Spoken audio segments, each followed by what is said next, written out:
jërë ngeen jëf mbokk internet yi topp seen biir Xelum Sell TV ñu ngi leen nuyuwaat bu baax di leen ziar di leen jaajëfal yéen a ngi waat seen biir émission jotaay football bi comme ni ñu koy defee saa su ne jotaay football bi day dugg ci lu jëm ci wàllu football rawatina ci suñu footballu national footballu Sénégal ci championnat yi ay say ak seeti course yi di seet si académie yi tey nag ñu ñëw doxantu ñëwaat fii. course ñu lay ziar bu baax a baax. waaw ñuy delloo ziar bu bëri di la nuyu bu baax a baax di rafetlu teewaay bi di nuyu spectateur Xelum Sell TV yëpp voilà di la ñaanal jàmm bu baax di rafetlu teewaay bi fii. bon ñëw nañ ci académie bi xam naa mais ndax bii koy taxaw lu mel ni académie yombul ndax yomboon na li nga koy taxawal. non xam nga académie moom voilà dafa xaw a doy waar voilà surtout jamono biñ toll nii quoi voilà parce que bon dañuy initier rek déterminé pour egg ci benn niveau bi waaw pour nga am ay jàppale day xaw a métti de trop bon mais dañuy jël li nga xamante ni moom lañ am suñu propre moyen bon di ci développer par ndànk-ndànk di góorgóorlu quoi voilà parce que affaire yi yombut boo xoolee gis nga fii lañ am Kër Massar ci terrain Aiglon bi tous les lundis mardi bon jeudi dañuy obligé dem ci yenn mercredi dañuy obligé dem ci yenn stade yi comme stade Yeumbeul ak mercredi jeudi vendredi yëpp dañ koy defee ci stade Yeumbeul bi voilà ba ci samedi bi quoi voilà yooyu yëpp day nekk ay moyens yoo xam ne dañ koy développer il faut génne ci paiement stade yeeg yooyu noonu te loo xam ne ci suñu poste lay jógee voilà kon xam nga ni loolu tey jii nii nekk loo xam ne yomb na voilà mais nag nañ xam ne affaire yu Kër Massar la te Kër Massar moo ñuy teel ñu dañ def le tout ba fi ñuy dégg académie yu mag yi bon ñu mën ko fa yóbbu quoi voilà. kon les autorités wala ñu fi nekkal sport Kër Massar des na jàppale daal les académies. non fii Kër Massar moom jàppale bi des na parce que amul benn académie boo xamante ni fii nii bon ñu ngi koy jàppale fii peut-être mën na am mais amuñu benn autorité boo xam ne ñu ngi dégg ni maanaam fii ci Kër Massar day jàppale académie wala day jàppale école football voilà te loolu nekk na tey jii li nga xam ne lu metti la ci niveau footballu Kër Massar. subvention day am ci sport bi. non subvention yi accès ci académie parce que boo xoolee pendant des années amul benn année boo xam ne subvention génn école football yi. te seen papier yéen war a yor yëpp. non papier yi war a yor yëpp am nañ ko parce que bii ñun ñu ngi nii ñu ngi ci démarche yi parce que académie bu bees la voilà mais ñu ngi ci démarche yi mais li ëpp solo mooy maanaam jàppale bi avant tout parce que yombul yor catégorie U13 U15 U16 U17 lu junior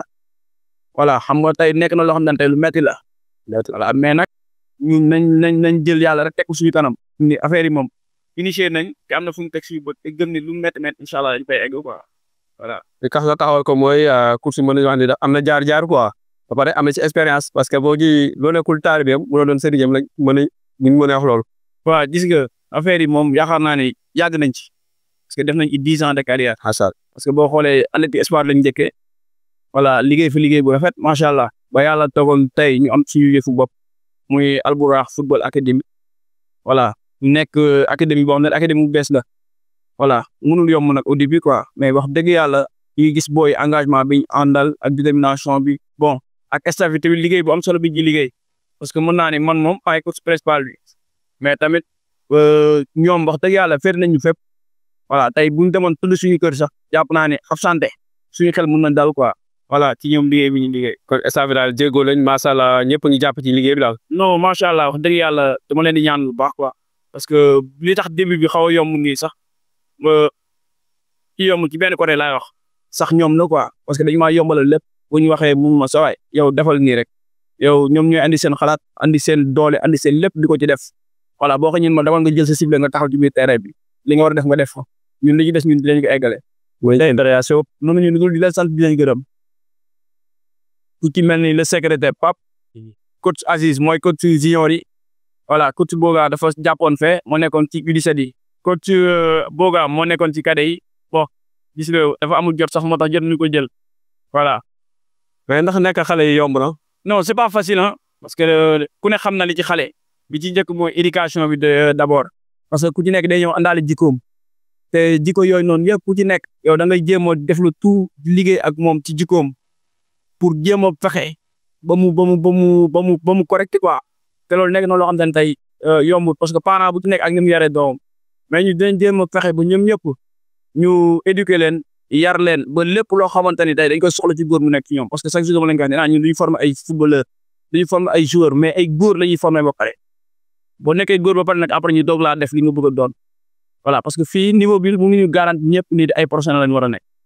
mais dinañ fexe ñoom def leen ay góor def leen ay ñu concentré wu ci jàng bi sport étude la ñuy liggéey. waaw surtout loolu jàng la parce que man moom ci loolu laay gën a sonn mooy ci côté éducation bi ci côté école bi voilà football bi door a ñëw. parce que bëri nañ gis nga boo demee ci effectif U15 bi presque ñu ngi fa boo ñëwoon mercredi nga fekk leen fi presque mën nañ presque 40 ba 50 élèves voilà ñooñu ñëpp ku ci nekk ak jikko bu mu yor nga fas yéene nekk ci ñoom. di travail ak ñoom pour ñu concentrer ci jàng bi pour ñu concentrer wu ci éducation bi voilà ñu gën a góorgóorlu gën a yokk parce que parents yi mënuñu lépp parce que parents yi boo xoolee amatuñ jot dañuy dem di daw pour ñu leen jox pour ñoom nuñ dundee voilà kon nag ñun dañoo am benn responsabilité boo xam ne moo nekk suñu loxo mooy éducation bi nañ fexe def le tout ba matale loolu noonu même bu ñu mënu matale lépp ñu def ci luñ ci mën ba ñëpp xam ne kat ñii lii lañ bëggoon ci xale yi quoi voilà. damay dem su ma seetee souvent les courses wala académie su ma demee li ci ëpp ñoom seen jafe-jafe dañuy wax ni foot amateur bi fédération sénégalaise de football daal dañ leen a xaw a négliger tuuti quoi ci jàppale dafa des la fédération bi ne ci kaw woo ñu gëstuwaat tamit yéen foot amateur bi. non loolu moom wax dëgg yàlla waxuma sax des bi mais faaw ñu defaraat ci quoi faaw ñu liggéeyaat ci parce que Sénégal. dafa war a dépasser benn niveau bi boo xoolee formation mi ngi démarré ci football ci école football yi tey jii nii du jàmbaar kese du génération foot kese du bisport kese du keneen ak keneen mais dafa nekk base bi mi ngi nekk suuf faaw ñu ñëw gëstu école football yi ñu dooleel leen quoi bu ko defee fi ñuy dégg génération fi ñuy dégg jàmbaar tey dinañ ñu fa mën a dégg école football yi parce que yombul dafa metti nga yor xale bu mu xamagul dara. day jàng nga koy jàngal di ko former di ko tàggat tey ba mu mën a dem génération foot bu demee nekk professionnel génération foot ngay dégg bu demee nekk professionnel jàmbaar ngay dégg mais ana école football bi nga xam ne moom moo ko fal gërëm voilà tey ñun coach yi nga xam ne ñu ñëwee booy jéego football yi tey am nañ ay booyam tey bi may nekk à l'espoir nekk nañ ay professionnel peut-être tey mais boo xoolee amul lenn loo xamante ne tey ñun dañ koy yaakaar ci ñoom gañewuñ ci ñoom dara lu dul lan booy bi. mooy ñëw reconnaissant rek après mu jaaraat ci ginnaaw am lu mu la envoyé wala mu am lu mu la yónnee te nekk na loo xamante ne tey jii nii bu doon ñu ngi bàyyi xel école football yi di topp xale yi ci école football yi boobaa bu ñu demee ba egg ci niveau boobu noonu kat dinañ mën a tudd école football bi nga xam ne moom moo ko formé quoi. souvent sport bi gars yi ñi di sànni xeer ñoom dañ naan ba ci bu ñuy convoqué ci wàllu équipe nationale Sénégal ñu U17 wala 20 wala catégorie fi nekk yëpp génération foot nga fay gis ak jàmbaar ba fa gis yeneen kii académie. jeex na taag xam nga loolu mooy problème bi gën a ngande loolu ci la bokk Sénégal boo xoolee ñu ngi ci wax fan yëpp waaw ci télé yi parce que talent am na fépp te chance bi nekkul du waa jàmbaar rek lañ ko war a jox la waa général ko war a jox faaw ñu wàcc ci terrain bi envoyé ay éléments yoo xamante ne dinañ dem ci yenn académie yi xool yenn booy yi di soo loolu faible ci compétition U17 bi passe waaw parce que boo xoolee U17 bi dafa faible trop niveau bi dafa faible trop parce que tey am na ci ñoo xamante ne ñu ngi doon joué mais bàyyi nañ ñoo xamante ne tey jii nii parce que xam nga rek Sénégal moom ni muy doxee fi nekk dafa metti quoi te am na ñoo xamante ne bu amul yenn moyens yi yenn école poli yenn centre formation yi pour ñu jël seen booy sax dugal ko sélection day mais raaloo da ci am quoi voilà braaloo da ci am boo waxee parfois ñeen dañ koy dugal ci ay cadre IRMB ku génneeg yooyu noonu te yàlla xam na ni mu demee la parce que man am nañ ci ay kii yoo xamante ne yu bëri information yi dañ ciy jot. voilà wax dëgg yàlla li may ñaan moom ñu dimbali école football yi dimbali yéen académie quoi parce que li ñuy daj metti na amuñu jàppale amuñu président amuñu dara mais seeni propre moyen la ñuy génne di ci góorgóorlu léegi nag ñooñu dañoo war a am benn sens bi mooy ngeen jàppale li ngeen di jàppale mooy ngeen jël seen boy yi doole leen sélection yi nit ñi mën leen gis club bi mën leen gis jox leen contrat ñu signé dem nekk ay professionnels mën a jàppale école football bi nga xam ne moo leen formé quoi. macha allah ku si waxtaan bi am na solo. te message ngay jox xale yi topp bal bi ak mot de la fin bi quoi. waaw li may jox moom xale yi nga xam ne ñooy topp football bi mooy dama leen di wax rek muy fii ak feneen ak fépp fu mu mënti dem amul benn coach bu la mën a garanti ni di nga nekk professionnel. voilà kon nañ concentré ci jàng bi dana góorgóorlu ci jàng bi parce que tey boo nee da nga am rêve ci football bi football jàng la mën a àndal jàng football la mën a àndal football mënul ànd ak liggéey mënul ànd ak nan ne jàng rek la mën a àndal kon nañ concentré ci jàng bi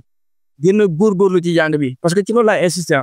parce que ku ci sàggane si jàng fii ñun ko ci boo demee ñun boo fii man dama leen koy wax à chaque fois képp ku sàggane si jàng saa waay boo ñëwee fi sama loxo boo ñëwee dama lay libéré parce que catégorie U15 U13 ba U17 sax yéen U17 sax mën naa ko toléré mais U17 boo xasee ba toll ci jàng nga war a nekk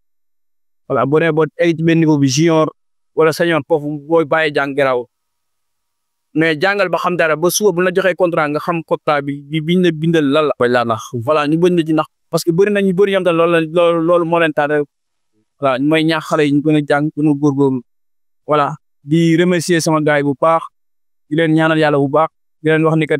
tout début est difficile mais nañ jàpp te xam ne am na fu ñu teg suñu bët incha allah rabi suñu bët dina ko mottali ba. comme ni ñu ko waxee saa su ne li ma waxoon sax su ma demee ci académie laay waxaat rek fédération bi dañu gëstuwaat foot amateur bi ci la bokk parce que tey xale yi ay xale yu dewaat ñu ci génn li wax sànq rek U17 bi passé suñu compétition bi da caa feeñ loolu am yoo xam ne dem nañ ci am niveau loolu dañ koy wax te dund kon nag dañu bàyyee xel foot amateur bi di leen tegaat loxo bu baax a baax a baax yoo xam ne xam naa ñoom ñi ngi dégg incha allah di leen ci bàyyi xel bu baax. kilifa gi ñu lay nuyu baax di la ziar. oui ñu lay delloo ziar bu baax. yëkkati kàddu gi tuuti ñu baax rek xam naa nga présenté ñu wax ñu yaay kan ñu doog a dugg ci waxtaan bi. waaw coach Aziz la Aziz Baye bokk ci staffu Albourakh yi quoi waaw maay coach principalu kii bi équipe catégorie U19 bi muy junior bi quoi. coach ñu la doon laaj rek ndax ci Albourakh bi nga débuté comme coach wala am nga jaar-jaar feneen avant ci Albourakh académie. waaw yaa naam ñun moom li ñu gën a li ñu yëkkati sax li ñu tax a ñëw mooy suñu copain suñu xarit ñu lépp Jaw moom mi initié centre bi nii xam nga woo ñu pour ñu ñëw jàpp ci tamit ci liggéey bi tamit parce que yaakaar naa ñun ñëpp ay encadreur lañ man mi yor naa sama académie sama école de foot peut-être tamit xëy na aw ma catégorie bi comme catégorie bu mag bi ma yor petit catégorie xëy na loolu moo tax ñu am sañ-sañ sax ñëw jàpp si kii toog nii sama wet aussi noonu la demee moom it yor na académie moom it ñëw uniquement pour xam nga assister suñu waa ji tamit Jaw di nit ku baax tamit koo xam ne aussi def na lu bëri ci football yaakaar naa ñun moom duñ si gànnu tamit parce que ci côté petit catégorie def nañ ci kii mais aussi tamit am na ay see ñu yor ci niveau nawetaan beeg yooyu noonu yaakaar naa passé nañ def nañu ci football daal lu tuutiwul daal laay wax waa ci école de foot yi. Albourakh bi kañ lañ ko taxawal. Albourakh bi yaakaar naa ci kii bi année bii la taxaw quoi 2025. ci petite catégorie comme amateur foot amateur bi lan mooy seen jafe-jafe tey bu ngeen ko bëggee expliquer yéen parce que dañuy gis leen sonn ci ndaw yi te xale yëpp tey dañuy song académie bëgg ñoom ñëpp tekki ëllëg ci football yéen lan mooy seen jafe-jafe ci foot amateur. waaw xam naa damay généraliser rek parce que bu ma nee Albourakh comme lu bees la. ñun ñëpp quoi bëgguñu si wax mais dañuy wax lépp par rapport ak muy man li ma yor ak keneen ak keneen fii moom Kër Massar ñëpp xam nañ nu mu demee football bi dafa métti xëy na dañ ciy góorgóorlu ni dañ ciy def lépp coono bi moo ëpp quoi mais amul loo xam ne saa yi lu nit war a taxaw la muy autorité muy keneen ak keneen ñun ñooy demal suñuy moyen bopp muy Albourakh muy beneen école foot bu mën a doon wala beneen académie bu mag bu mën a doon fii. ñëpp xam nañ nu mu demee quoi du subvention bu école foot di jot même au niveau nawetaan sax ay say boo xoolee balaa ñuy jot subvention problème la dañuy bàyyi ba période finale ñu soog leen subventionné kon pour wala ne jafe-jafe football Kër Massar moom yemul ci lu bees wala ci lu yàgg quoi. te loolu yaakaar naa am na budget boo xam ne pour yéen a ko moom. mais budget boobu dañ koy tudd rek peut-être ma ne budget bu ñuy tudd la nii dañ koy dégg rek mais jàpp naa ne lu yeggagul ci école foot yi. xëy nag mën na yegg ci yenn gars yi parce que fii moom comme ñu wax rek loo xam ne saa yu politique wuñ ko gars yi duñ ci sawar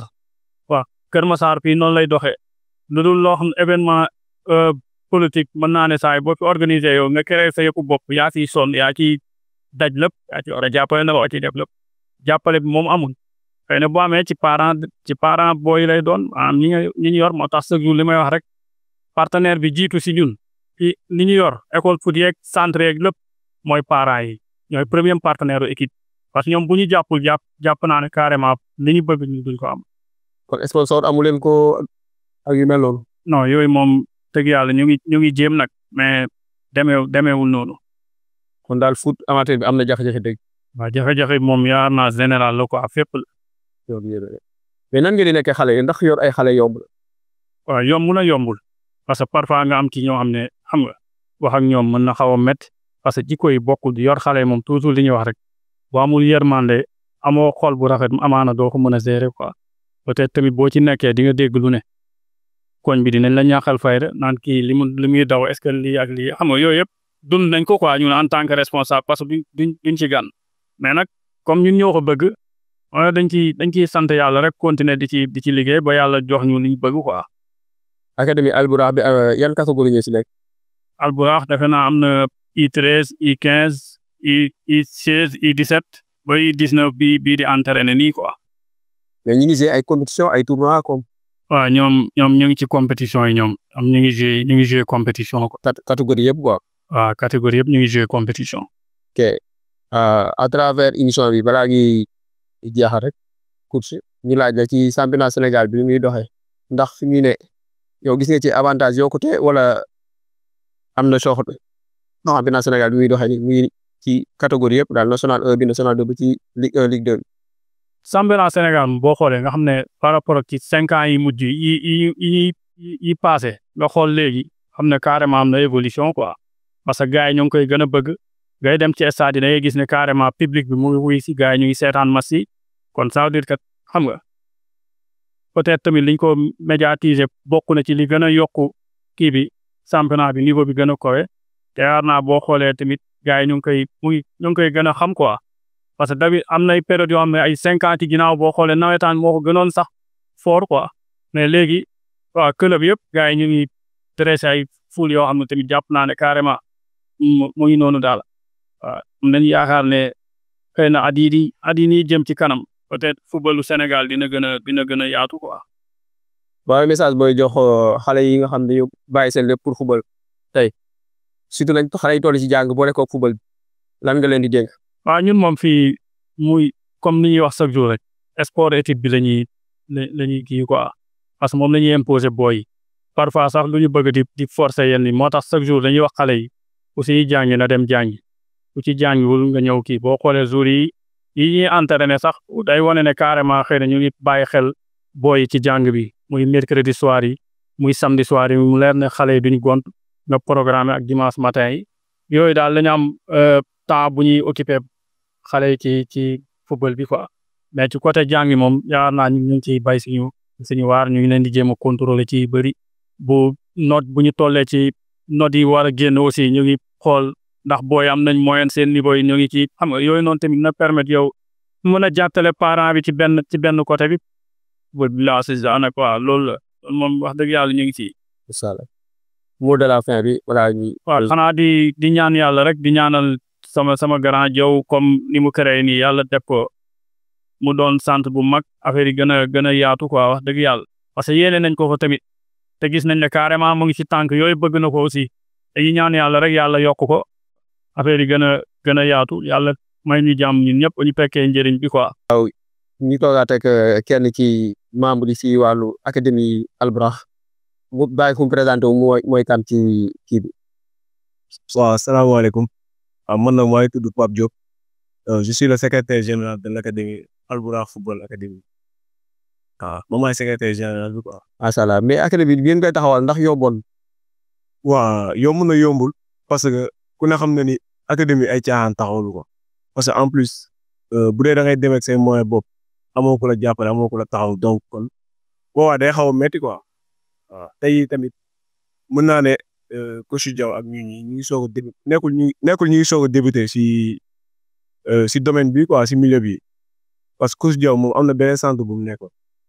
après mu jóge fa ñëw fii donc kon continuer rek lay doon waaw man nag mën naa ne comme académie yi maa ngi soog a nekk secrétaire général si académie quoi. yaa ngi ci doog liggéey lu mel noonu. waaw man maa ngi woon si côté affaire ASC genre maa ngi si domaine football mais. nawetaan yi. waaw nawetaan yi. je suis le secrétaire général de l'ASC Entente 2345 fii si Kër Massar quoi.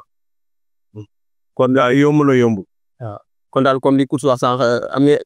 foot amateur bi surtout les académies am nañ ay jafe-jafe trop yoo xam ni gars yi war nañu mën a teg loxo daal. waaw si am na ay jafe-jafe yu bari sax waaw parce que ku ne xam na ni football Sénégal dafa métti surtout académie yu ndaw yi nii dafa xaw a métti bu ñu amul ku leen jàppale dafa xaw a métti ñoom ñooy demee ak seen propre moyen te boo seetloo 90% yi nekk ci championnat bi di évoluer ñoom ñoo leen di former ñoom coach yi fii la ñuy jógee fii la ñuy commencer fii la ñuy débuter ci école football yi ndaw yi ak académie ñoom ñoo leen di former après jox leen ci club yi joxe leen ci club yi ak centre yi donc bu ñu amul jàppale day xaw a métti waaw parce que man mën naa ne ñun ñu ngi bokk ci ay 4 compétitions xaw ma 5 yoo xamante ne ñoo ci bokk suñu propre moyen waaw ñooy joxe suñu bopp ay affiliation ñooy jëndee suñu bopp ay licence xam nga dem fay stade yeeg yooyu noonu te amuñu président amuñu kuñ jàppale xam nga loolu dafay xaw a métti quoi mën naa ne ci benn côté. wala ci mairie yi wala ci autorités yi nekk ci gox bi la war a doon. waaw pour man ñoom ñëpp am nañ ci part de responsabilité waaw mën nañ ko njëkkee tamit ci côté fédération Sénégal ci kaw lay jiitoo pour ñuy subventionné comme coach ñu ko waxee sànq pour ñuy subventionné yenn académie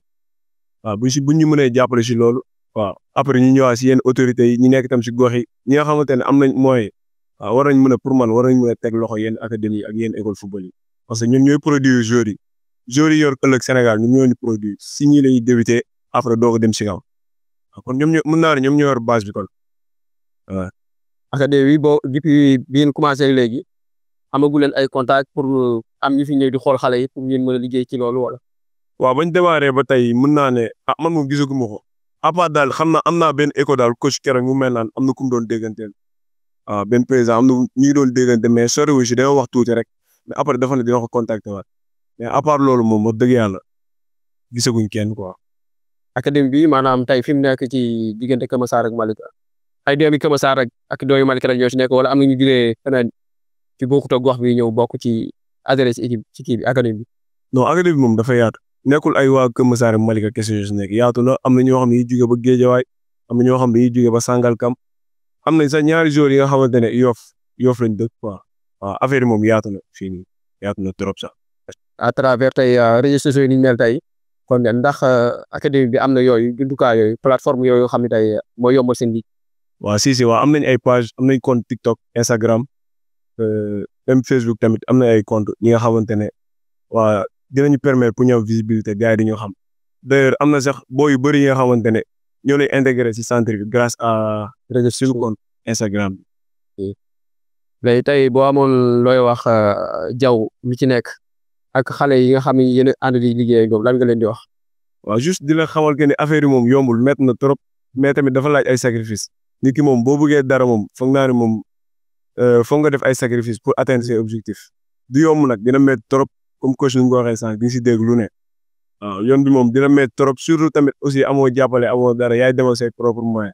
bi moom du yomb mais dañuy jàpp rek ba keroog yàlla dañu may lu ñu bëgg ñu atteindre suñuy objectifs incha allah. mot de la fin bi ñu ngi lay sant ak gërëm. waaw di leen sant di leen gërëm surtout yéen seen teewaay fii di rafetlu seen teewaay parce que ñu ngi gis ni yéen a ngi jàppale tamit yenn académie yi xam nga di permettre pour gars yi di leen mën gis di leen découvrir juste di leen sant di leen gërëm di rafetlu seen teewaay bon di sant tam coach yi nekk fii yëpp di sant tam coach Diaw waaw di nga xamal que ni tamit na jàpp rek affaire yi moom mun naan du yomb rek mais dañuy jàpp rek ba keroog yàlla duñ may luñ bëgg te gëm nañ dinañ am dara dinañ ko am incha allah. incha allah. mi noonu gars yi jërëjëf comme ni ñu ko waxee woon au début rek seen émission jotaay football bi la woon comme ni ñu ko defee saa su ne dem ci académie yi comme ni mu ko waxee li ñuy wax chaque jour rek yéen fédération sénégalaise de football la ñu bàyyi xel foot amateur bi ndax ñoom seen doole bariwut comme ni ñu ko waxee ndax ñi amee match stade yi ñoo koy fay transport yi doo xam yooyu yëpp fa lañ koy lijjantee parce que tamit am na benn course bu mu mujjee jël rek kooku moom du académiste kooku daanaka benn instant moom ñi bëgg a yàgg ci affaire yi championnat la. te marsam bii passé rek dafa am problème mu fay esaat te ko équipe bu mag la yor te jafe-jafe yooyu boobu am mooy comme li ñuy wax ni kon nañu gesuwaat académie yi nga xam ne tey xale yi sonn des fois sax ñu sonn ci benn xale mu dem ba tekki ci football sax fàtte académie bi mu jaaroon kon ñoom yàlla moo leen di fay parce que yoo xale yóbbut te jikko yi bokkut kon les autorités d'abord yi nekk Keur Massar moo xam monsieur le maire moo xam ñi yor wàllu yi jëm ci yooyu yëpp daal ci wàllu activité politique wala yu mel noonu nañ bàyyiwaat xel académie di wax ni mi ngi noonu seen émission jotaay football la woon bu leen fàtte abonné partager bës cloche notification bi ndax vidéo bi ñu def ngeen mën saa jot di jaajëfalaat nag Diaw course moom sama waay la am na fu ñu ko daan fekk feneen fu mu nekkoon mais comme ni ko gars yi waxee ci biir